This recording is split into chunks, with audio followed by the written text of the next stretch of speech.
Snow white आणि जादूचा आरसा. कोणे एकेकाळी एका सुंदर निळ्या आकाशाखाली हिरवगार गवत होतं. तिथे एक दिमागदार राजवाड्यात स्नो व्हाईट आणि राजपुत्र एंटवान आनंदात राहत असे. तिथून जवळच पर्वतांच्या मागे एका अंधाऱ्या गुहेत एक दुष्ट राणी हेला राहत असे.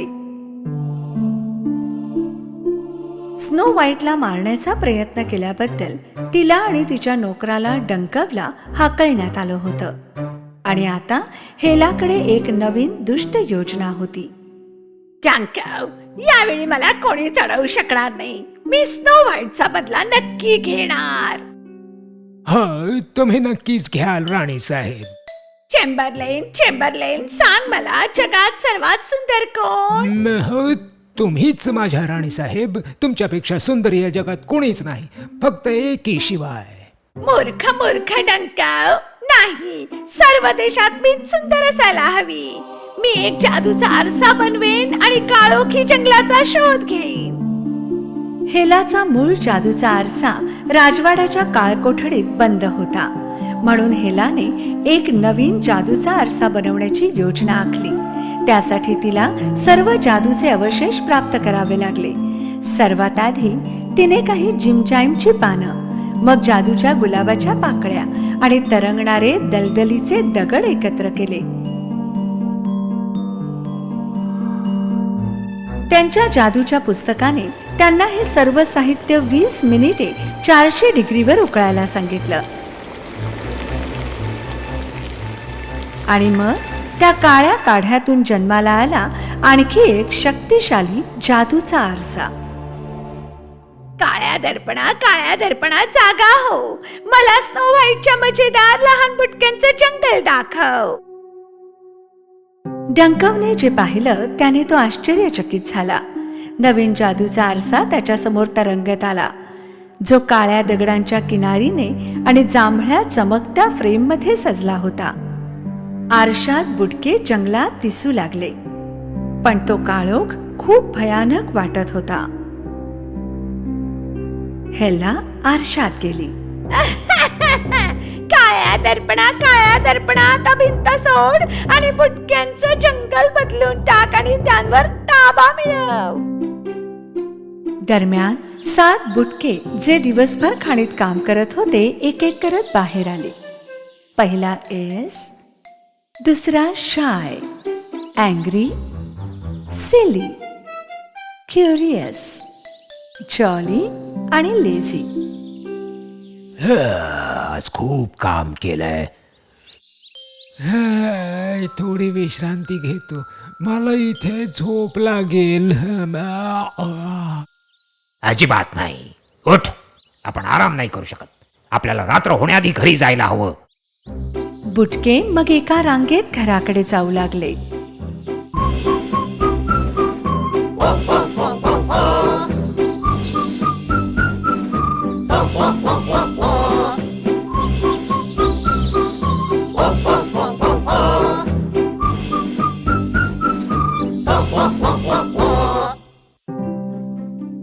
सिली बुटका रांगेत शेवटी चालत होता. त्याने झाडाच्या फांदीमधून एक कावळा उडताना पाहिला. कावळ्याच्या तोंडात एक चमकणारा दगड होता. सिली बुटक्याचं मन विचलित झालं आणि त्याने झाडावर चढायला सुरुवात केली कावळ्याच्या तोंडातून दगड घेण्यासाठी. वर वर तो अगदी कावळ्याला पकडणारच होता आणि झाड हलू लागलं. कावळा उडून निघून गेला. झाडाच्या फांद्यांनी सिली बुटक्याला घट्ट पकडलं. तो हलूच शकत नव्हता आणि या झटापटीत त्याची हिरवी टोपी फांदीत अडकली.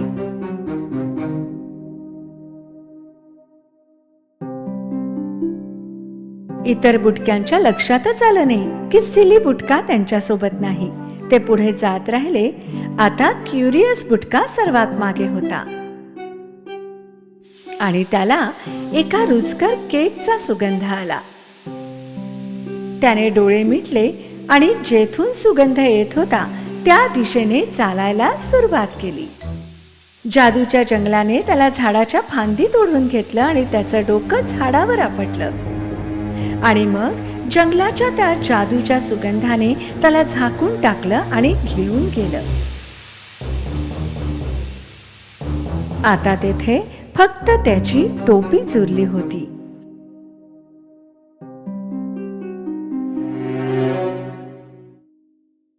इतर बुटके शेवटी जंगलातील त्यांच्या छोट्याशा झोपडीत पोहोचले.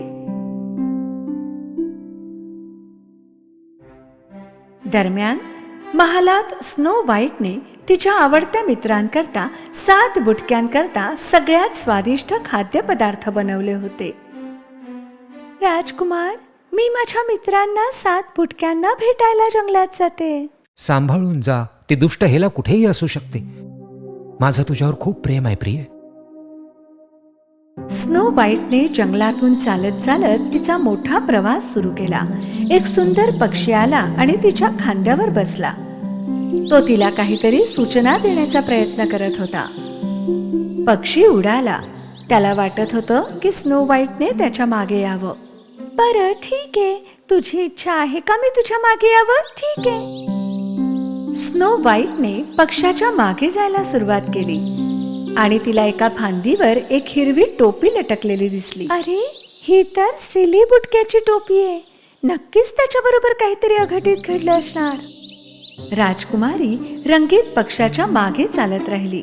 मग तिला काटेरी औषधांच्या मुळ्यांवर पिवळी टोपी सापडली. अरे, ही तर क्युरियस बुटक्याची टोपी आहे. राजकन्या आणि रंगीत पक्षी लवकरच 7 बुटक्यांच्या झोपडीत पोहोचले. बुटक्यांना आशा होतीच की त्यांची आणि स्नो व्हाईटची भेट होईल. ओ स्नो व्हाईट, मला किती आनंद झालाय तुला पाहून. आम्हाला मूर्ख आणि उत्सुक सापडत नाहीयेत. कृपया आम्हाला मदत कर. आपण त्यांना शोधायला ते हवं. नक्कीच त्या दुष्ट हेलाच्या कचाट्यात सापडले असणार. आपल्याला त्यांना शोधायला हवं. लाजाळू आणि मी आम्ही घरातच थांबतो. कदाचित ते परत आले तर. स्नो व्हाईट, एस, जॉली आणि अँग्री शोधायला बाहेर पडले.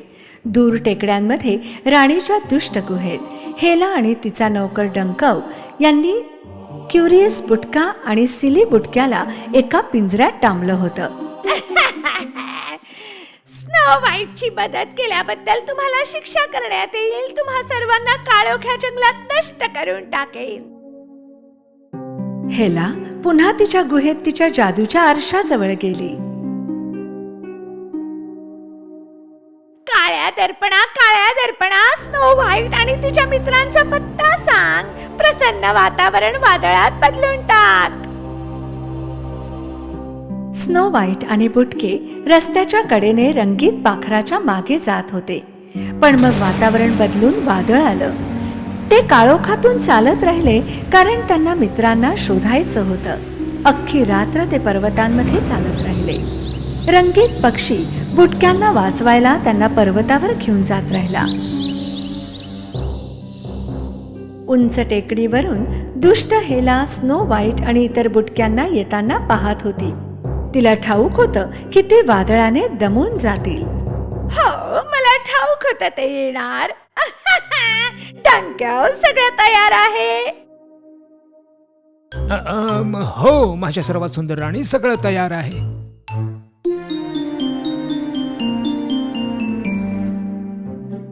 स्नो व्हाईट आणि बुटके थकले होते पण चढतच राहिले आणि ते जसे टोकावर पोहोचले त्यांना टेकडीवर गुहेचं प्रवेशद्वार दिसलं आणि तो पिंजराही ज्यात क्युरियस आणि सिली बुटक्याला कैद केलं होतं. घाबरू नका, आम्ही तुम्हाला वाचवू. स्नो व्हाईट, काळा आरसा बघ. तिच्या जवळ गुहेमध्ये काळा आरसा आहे. स्नो व्हाईटने सावधपणे गुहेत प्रवेश केला.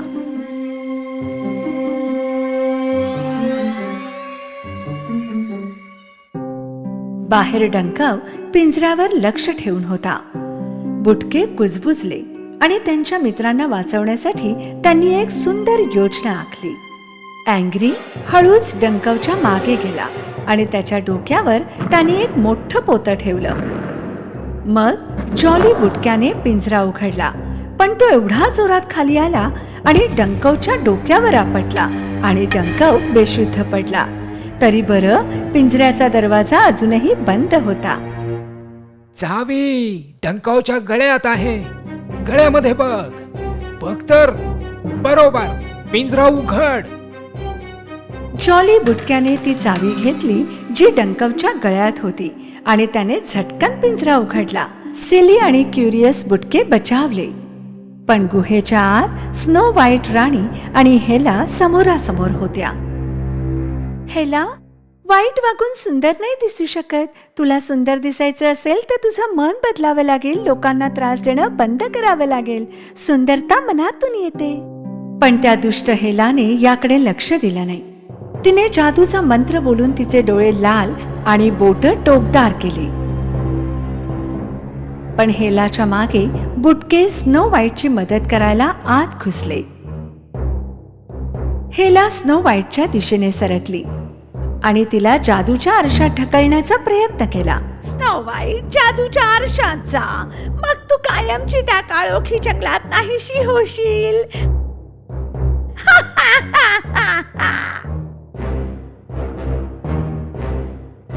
सिली बुटका त्या उंच राणी हेला समोर हळूच गेला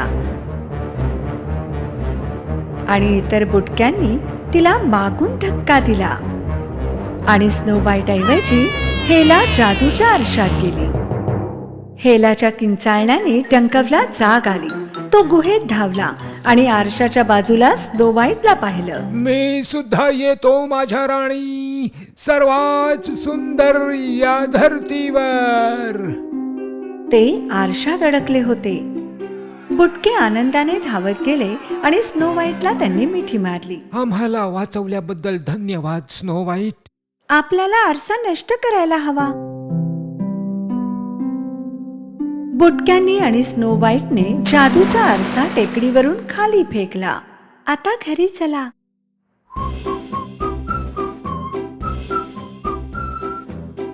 शेवटी सिली आणि क्युरियस पुन्हा घरी आल्याने आनंदात होते. स्नो व्हाईट सोबत त्यांनी आनंदात मस्त जेवण केलं आणि मज्जा केली. आमची आवडती जलपरी. महासागराच्या पोटात खूप काही लपलेलं होतं, ज्याबाबत कुणालाच काही माहित नव्हतं. मोठमोठे व्हेल, खेळकर डॉल्फिन्स आणि इंद्रधनुष्याच्या सगळ्या रंगांची मासळी. त्याही पेक्षा खाली जेथे सूर्याची किरणं सुद्धा पोहोचू शकत नव्हती, तेथे होते खोल समुद्रातील राज्य. तेथील लोक अन्य प्राण्यांसोबत अतिशय प्रेमाने राहत होते. तेथील राजा आपली आई आणि 6 मुलींसोबत राहत होता आणि समुद्रावर राज्य करत होता. राजाचे आपल्या मुलींवर खूप प्रेम होते. त्यांना भीती वाटत होती की कधी ना कधी जमिनीवरील लोक त्यांच्या मुलींना त्रास देतील, म्हणून ते त्यांना पाण्याच्या वरच्या स्तरावर पोहण्याची परवानगी देत नसत. सागराच्या बाहेर राहणारे सर्व मनुष्य वाईट आहेत. ते लोक वाईट का आहेत बाबा? कारण मनुष्य सागर खराब करून टाकतात आणि त्यामध्ये राहणाऱ्या जीवांना मारून टाकतात. आवडत्या जलपरीला जाणून घ्यायचं होतं की जमिनीवरील लोक कसे असतात. तिच्या बहिणींकडून ऐकलेल्या कथा पुरेशा नव्हत्या.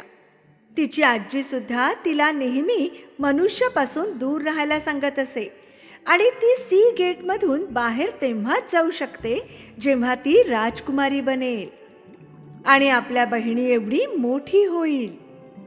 आवडत्या जलपरीने आपल्या बहिणींना बाहेर जाताना पाहिलं आणि निश्चय केला की ती देखील जाईल. पण कशी?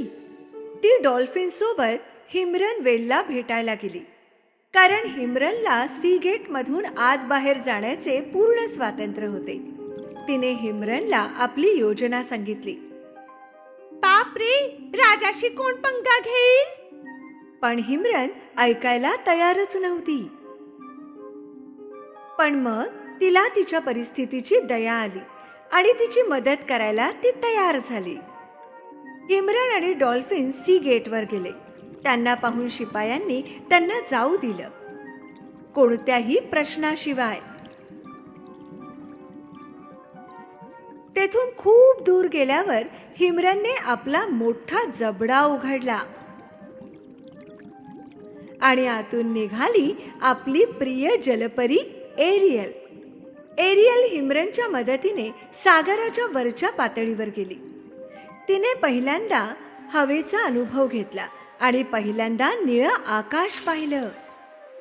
किती सुंदर आहे. त्याच वेळी एरियलला संगीत ऐकू आलं. तिने पाहिलं जवळच एक बोट होती. तिने पहिल्यांदाच एक बोट पाहिली. ही बोट आहे ना, चल जाऊया. डॉल्फिन तिला सांगत होता जाऊ नकोस, पण ती दूर निघून गेली होती. वेगाने जात होती बोटीकडे. ही बोट एका राजाची होती. ते त्याच्या मुलाचा, राजकुमारचा वाढदिवस साजरा करत होते. त्यांना त्यांच्या मुलाचं लग्न लवकरात लवकर करायचं होतं, म्हणून तर सर्व अविवाहित मुलींना या पार्टीमध्ये बोलवलं होतं. हा तर राजकुमार आहे आणि मनुष्यही. डॉल्फिनने पुन्हा वॉर्निंग दिली. एरियलने राजकुमाराच्या चालीवर खूप छान गाणं म्हटलं.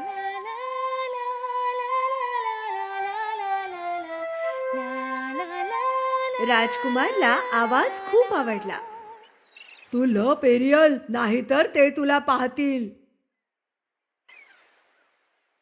डॉल्फिन म्हणाला. प्रिय जलपरी आणि डॉल्फिन दोघेही पाण्याच्या आत निघून गेले. सागराच्या गर्तेत, समुद्र राज्यामध्ये सागराची चेटकीन हे सर्व पाहत होती तिच्या क्रिस्टल बॉल मध्ये. आले ते दिवस. महासागराच्या राजाची मुलगी एका मनुष्याबरोबर तुफाना ये आणि उद्ध्वस्त कर सगळं. सागरावर तुझ्या शक्तीचा अंमल दाखव. हा हा हा हा हा. चेटकिणीने असे बोलल्याबरोबर मोठमोठ्या लाटा राजकुमाराच्या बोटीकडे सरकू लागल्या आणि ती पठाराकडे जाऊ लागली. प्रिय जलपरीला हे पाहून खूप काळजी वाटू लागली. ही बोट तर आपटून फुटून जाईल. आपण त्यांना मदत करायला हवी.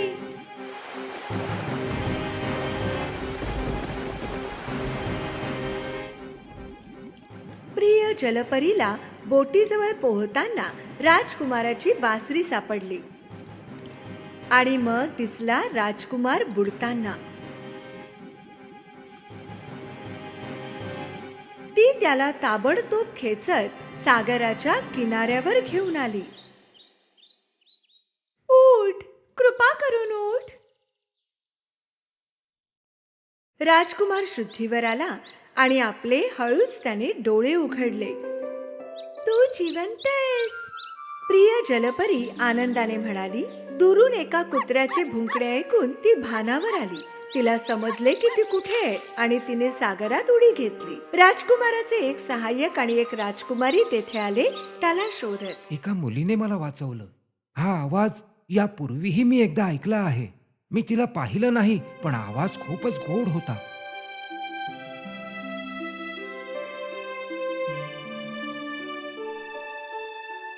प्रिय जलपरी पुन्हा खोल सागराच्या राज्यात पोहोचली होती. राजकुमाराची बासरी तिच्याजवळच होती. त्याच्याबद्दलच ती विचार करत होती. तेव्हाच राजा तेथे येतात आणि त्यांना ती बासरी दिसते. त्यांना पाहिल्याबरोबर कळतं की हे मनुष्याचे आहे. आमचे काही नियम आहेत आणि सर्वांनी त्याचं पालन करायला हवं, विशेषतः माझ्या मुलींनी. मी ऐकलंय तू एका मनुष्याला बुडण्यापासून वाचवलंस. मला वाचवावं लागलं, नाहीतर राजकुमार तेथेच मेला असता. एरियलने उलट उत्तर दिलं. बस झालं. मनुष्य वाईट असतात. त्यांचं जग आणि आपल्या जगामध्ये कोणताही संबंध स्थापित होऊ शकत नाही. रागाने फणफणत राजा निघून गेल्यावर एरियलने ठरवलं की आता तर करायचंच.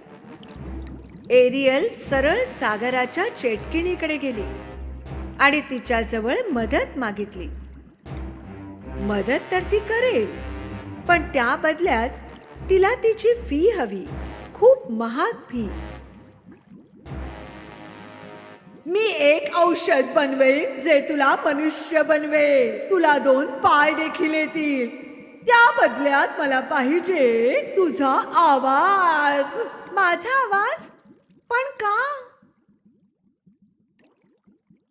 नाही म्हणत म्हणत शेवटी जलपरीने ते मान्य केलं, कारण तिच्यासाठी हे खूप आवश्यक होतं. लक्षात ठेव, 3रा दिवस संपायच्या आधी म्हणजे 4थ्या सूर्योदयापूर्वी राजकुमार तुझ्या प्रेमात पडायला हवा, नाहीतर तू पुन्हा जलपरी होशील. हा, हा, हा, हा, हा.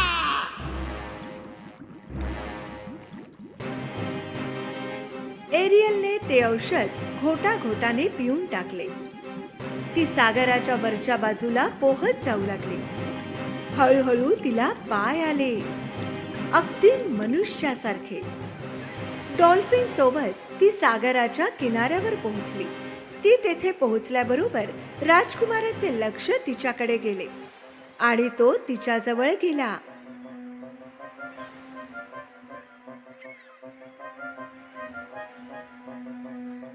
तू, आपण कुठेतरी भेटलो होत ना? हो, नक्कीच भेटलो. एरियल बोलू शकत नव्हती, पण तिने त्याची बासरी मात्र त्याला नक्कीच दिली. राजकुमाराने त्या दिवशी वाजवलेली धून पुन्हा वाजवली. एरियलने खूण केली की तिने ही धून यापूर्वी ऐकली आहे. हीच वाजवताना मी तुला पाहिलं होतं आणि तुझा आवाज ऐकला होता आणि तुम्हाला बुडण्यापासून वाचवलंस. मी तुलाच शोधत होतो. राजकुमाराला पूर्ण खात्री होती की ती मुलगी एरियलच होती जिने त्याला वाचवलं होतं. पण ती मुलगी एक जलपरी होती आणि तिचा आवाज खूप सुंदर होता. एरियल बिचारी इच्छा तर होती पण बोलू शकली नाही. आपला आवाज ती देऊन आली होती ना. राजकुमारला वाटलं की ती ही मुलगी नाही जिने त्याला वाचवलं. तरीही त्यांनी तिची मदत करायचं ठरवलं. राजकुमार प्रिय जलपरीला आपल्या महालात घेऊन गेला. राजाने लग्नाची तयारी करण्याचा आदेश दिला. ते आपल्या मुलाचं लग्न एका राजकुमारीशी करणार होते. बिचारी प्रिय जलपरी आता चुपचाप पाहण्याशिवाय काहीच करू शकत नव्हती. जोपर्यंत बोलणार नाही राजकुमाराला माहीत कसे होणार. तिला चेटकिणीचे बोलणे आठवले. लक्षात ठेव, 3रा दिवस संपायच्या आधी म्हणजे 4थ्या सूर्योदयापूर्वी राजकुमार तुझ्या प्रेमात पडायला हवा, नाहीतर तू पुन्हा जलपरी होशील.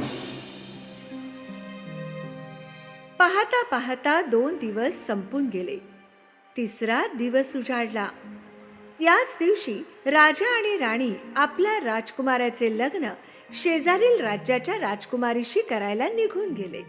बिचारी एरियल राजकुमाराला सांगूच शकली नाही की तीच आहे ती जिला ते शोधत होते.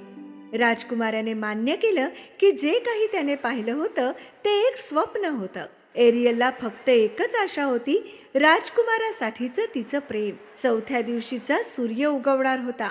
एरियलचं रडू थांबत नव्हतं आणि तेव्हा जणू काही जादू झाली. आधी तिच्या सर्व बहिणी आल्या आणि मग आली आजी. माझे प्रिय नाथ, आम्ही इथे आलो आहोत त्या चेटकिणीच्या कैदेतून तुला सोडवायला ग बाळा.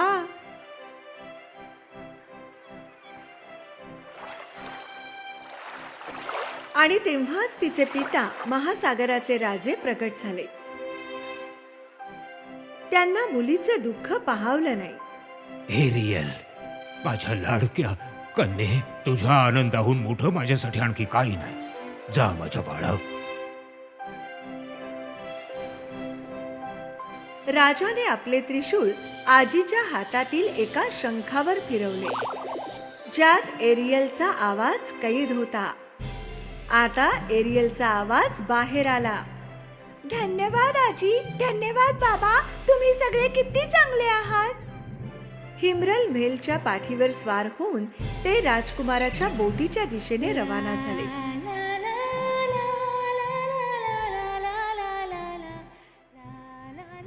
राजकुमार आणि राजकुमारीचे लग्न होणारच होते, पण इतक्यात राजकुमार अचानक थांबला. त्याला जलपरीचा मधुर आवाज ऐकू आला.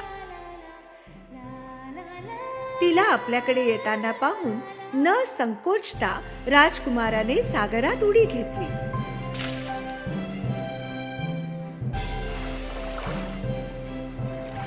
मला माहित होतं ती तूच होतीस.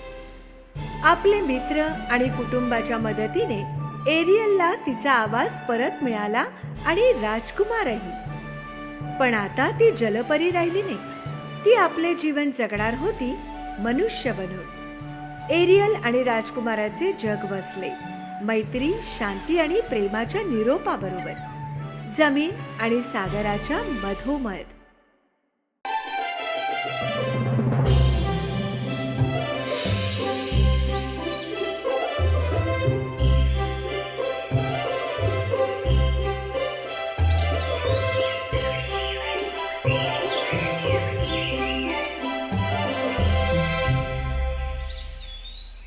एके काळची गोष्ट आहे. खूप दूरवर दोन पक्के मित्र होते, जे आजूबाजूच्या शहरात राहत होते. त्यांचे नाव होते के आणि ग्रेडा. के आणि ग्रेडाने आपल्या अंगणात त्यांच्या प्रेमाची निशाणी म्हणून गुलाबाचे झाड लावले होते.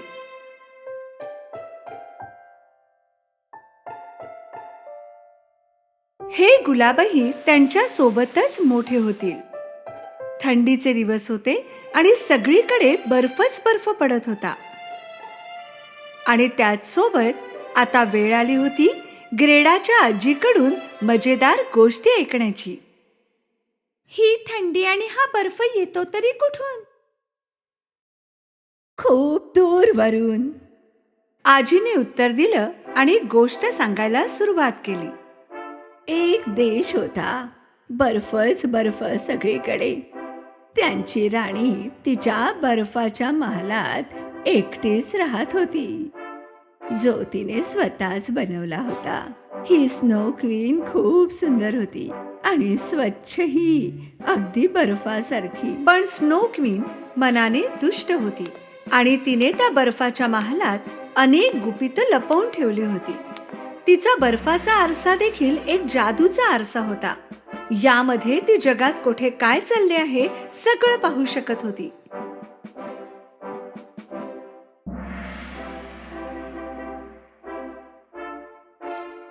तेव्हाच ग्रेडाला असं वाटलं की स्नो क्वीन खिडकीमधून त्यांना पाहते. के आजी, ती पहा, स्नो क्वीन खिडकीमध्ये. अगं, एखादं थंडीमुळे कुडकुडणारं मांजर असेल. आजी, ती स्नो क्वीन इथे येऊ शकते का? येऊ दे, मी तिला पटकन चिमणीमध्ये टाकून देईन. वितळून पाणी होऊन जाईल त्या वॉटर क्वीनचं. आपल्या बर्फाच्या आरशात स्नो क्वीनने पाहिलं की के काय बोलत होता. तर तू मला चिमणीमध्ये टाकणार आणि वॉटर क्वीन बनवणार काय? माझ्या बर्फाच्या कणांनो, जा आणि माझ्या शक्तीने या मुलाला शोधा. त्याचे हृदय आणि डोळे मला हवेत. त्याच्या नजरेत वाईटपणा भरा आणि त्याच्या हृदयातून प्रेम हद्दपार करा.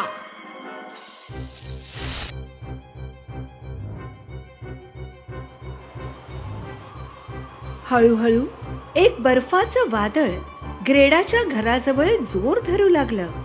बर्फाचे कण त्याच्याकडे सरकत होते.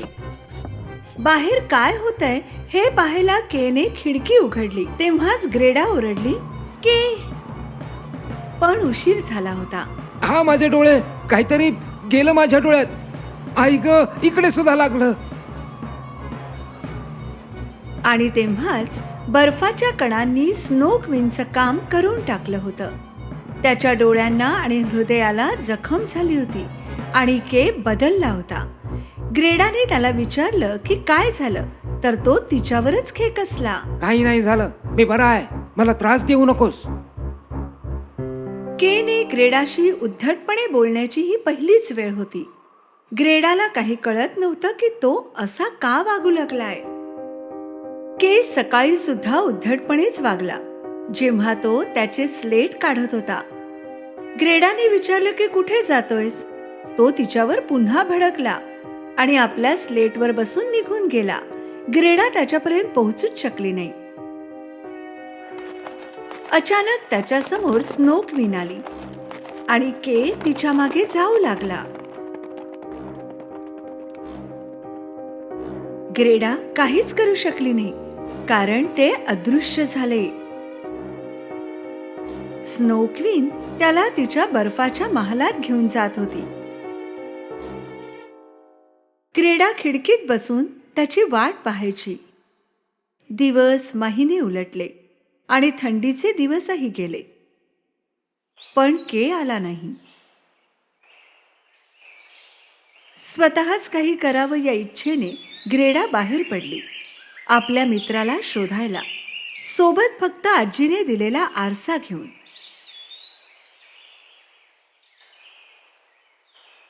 बहादूर ग्रेडा रस्त्यात प्रत्येकाला विचारत होती की कोणी केला पाहिलं आहे का. फिरत फिरत ती नदीजवळ पोहोचली. जवळपास तिला कोणीच दिसलं नाही जे तिला केबद्दल सांगू शकेल.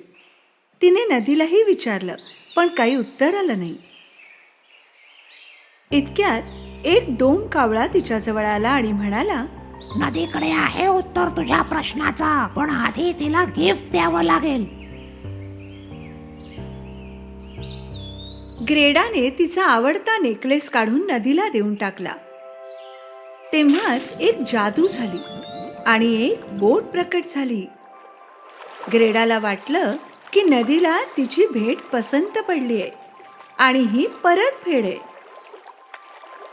ती चढल्याबरोबर बोट चालू झाली. बोट किनाऱ्यावर जाऊन थांबली. तिथे एक गुप्त बाग होती ज्यात फुलंच फुलं होती रंगबिरंगी. इतकी सुंदर बाग तिने यापूर्वी कधीच पाहिली नव्हती. पण काहीतरी गडबड होती. या फुलांना सुगंध नव्हता.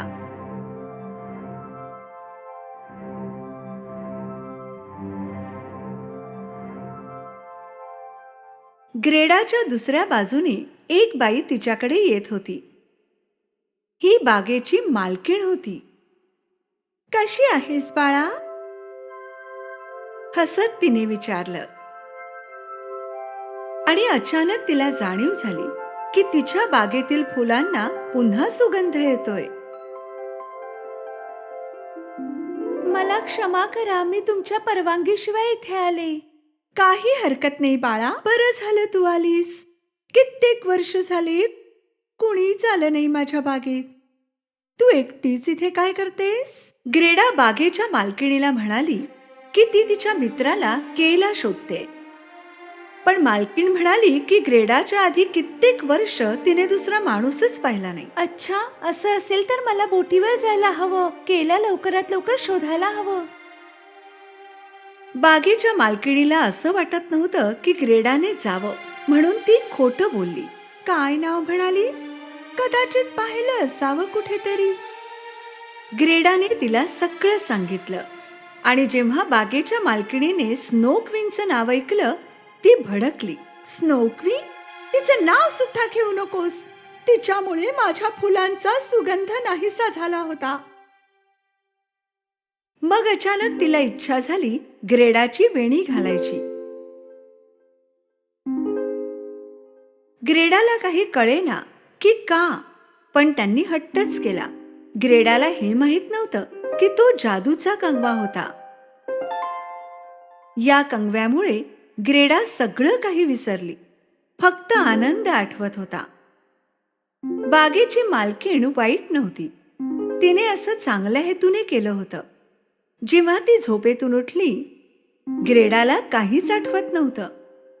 ती इथे कशी आली, का आली, काहीच नाही.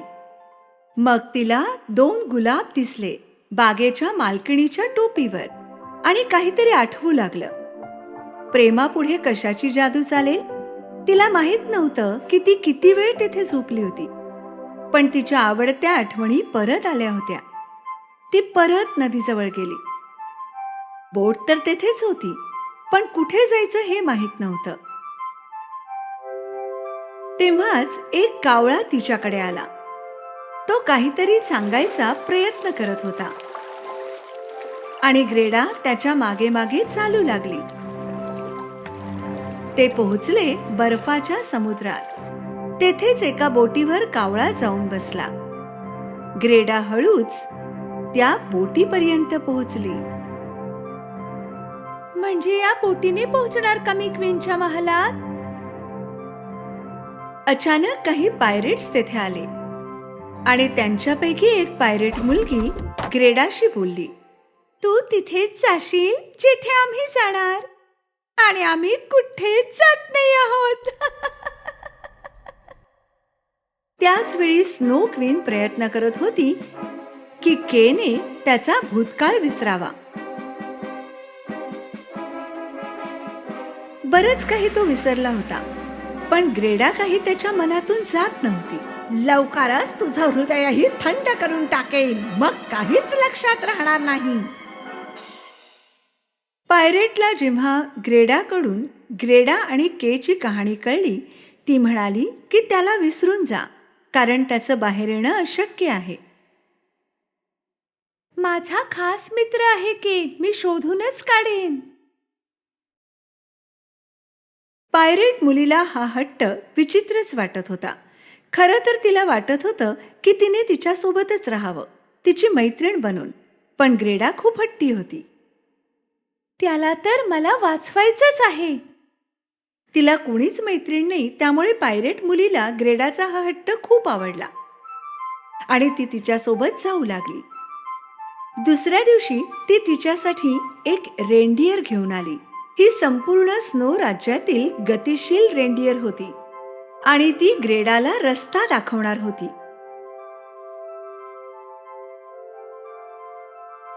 वचन दे की तू त्या स्नो क्वीनला पकडशील आणि माझ्या बोटीलाही वाचवशील. वचन देते, मी परत नक्की येईन.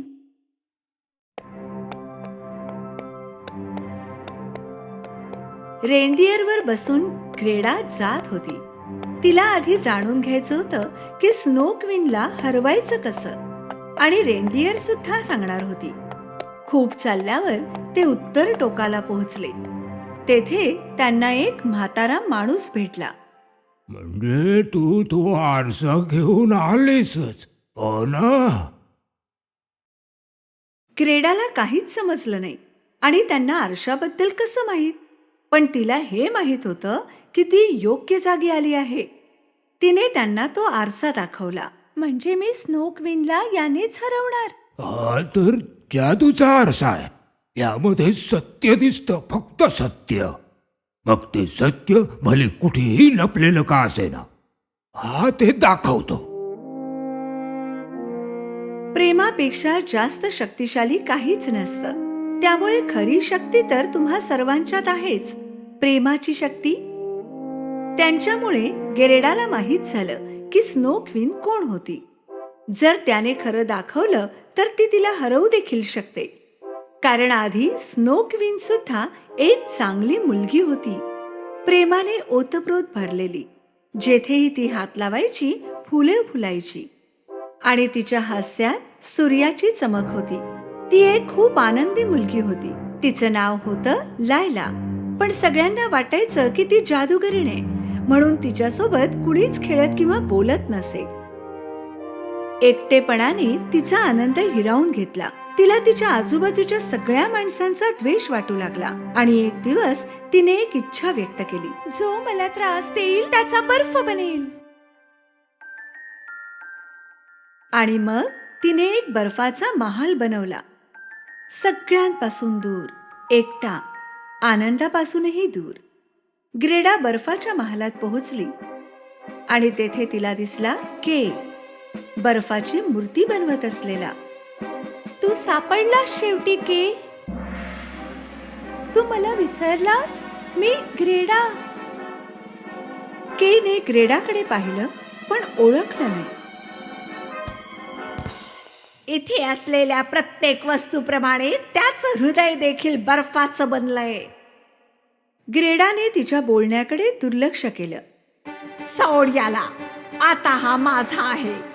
मी तुला सुद्धा बर्फाचं बनवून टाकेन. नाही करणार तू असं काही. के, आय लव्ह यू. त्याला आठवलं. ग्रेडा, हो मला आठवलं. रागाने स्नोक्विनने तिची जादूची छडी फिरवली जोरात आणि त्यातून निघाला एक भयंकर बर्फाचा खंजीर. तेव्हाच ग्रेडाने तिचा आरसा काढला आणि तो खंजीर त्यावर आपटून अदृश्य झाला. स्नोक्विनने ग्रेडाच्या आरशात पाहिलं आणि तिला काहीतरी विचित्र वाटलं, कारण त्यात तिला दिसला लायलाचा चेहरा. अचानक स्नोक्विन तिच्या गोड रूपात बदलली. ती लायला बनली. धन्यवाद. मला माहितीये की मी कोण आहे. मी पुन्हा स्वतंत्र झाले. Bye bye. के आणि ग्रेडा एकमेकांकडे पाहून हसले. आता ते नेहमी सोबत राहणार होते, एकत्र मोठे होणार, त्या दोन गुलाबांसारखे जे त्यांच्या अंगणात आहेत.